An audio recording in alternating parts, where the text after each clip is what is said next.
Hello, সবাই কেমন আছো? তো আমি চলে এসেছি আমার গুরুদেবের আশ্রমে। তো কার্তিক মাস চলছে বলে আশ্রমে গুরুদেবের সাথে দেখা করব বলে আমাদের আজকে আসার উদ্দেশ্য। তো আমরা চলে এসেছি আমার গুরুদেবের আশ্রমে। তো আশ্রমে প্রবেশ করার কিছুক্ষণের মধ্যেই আমাদের প্রসাদ পাওয়া হয়ে গেছে। তারপর বাবা মনির সাথে একটু আলাপ হলো, ওনার সাথে দেখা হলো। তো আমি বিকাল টাইমে গিয়েছিলাম বলে মন্দিরের কপাট লাগানো ছিল। কিছুক্ষণের মধ্যেই মন্দিরের কপাটও খোলা হলো, রাধারানীর দর্শন হলো, গোবিন্দর দর্শন হলো। আর ওই দিন ছিল গোপা অষ্টমী।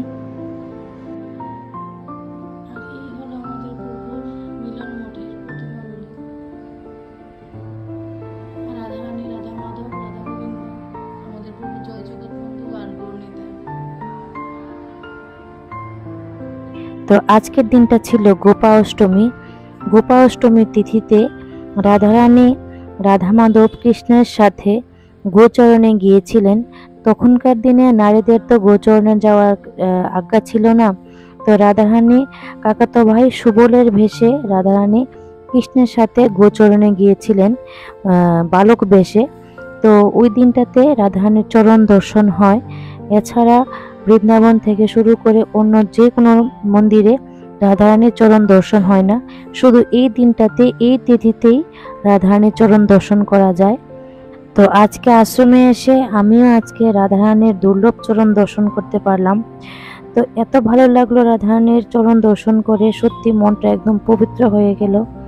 আর আশ্রমে এসে সবারই মন অনেকটাই পবিত্র হয়ে যায়, অনেকটা শান্তি ফিল হয়।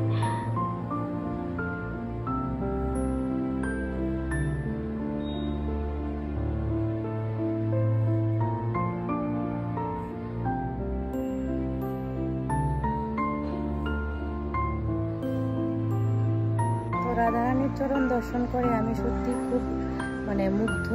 আর কি বলবো, রাধারানীর চরণ ছাড়া দুনিয়াতে আর কিছুই নেই। তো চরণ দর্শন করার পর আমি আপনাদের আমাদের আশ্রমে কিছু দর্শন করাই। তো এই হলো আমাদের আশ্রমের গেট। আশ্রমের ঘেঁষেই, আশ্রমের দেয়াল ঘেঁষেই হলো আমাদের ওল্ড আগরতলা, পুরাতন আগরতলার যে রাজবাড়ি ছিল ওইটা। আশ্রমের একটা চালতে গাছ। আর এই হলো আমাদের মঠ মন্দির। এখনো আশ্রমের কাজ চলছে।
হ্যাঁ, তো গুরুদেবের সাথে দর্শন করে, গুরুদেবের সাথে কথা বলে তখন আমি আমার একটা বই নিয়েছি, ভজন পূজন মালা, আর একটা ক্যালেন্ডার নিয়েছি। তো এখন ফিরে যাচ্ছি বাড়িতে। তো আমরা তো এসেছিলাম দুইজনে, কিন্তু আমি একটু কথা বলবো গুরুদেবের সাথে, একটু সময় থাকবো আশ্রমে, তাই আমাকে আমার হাজব্যান্ড রেখে চলে গেছে।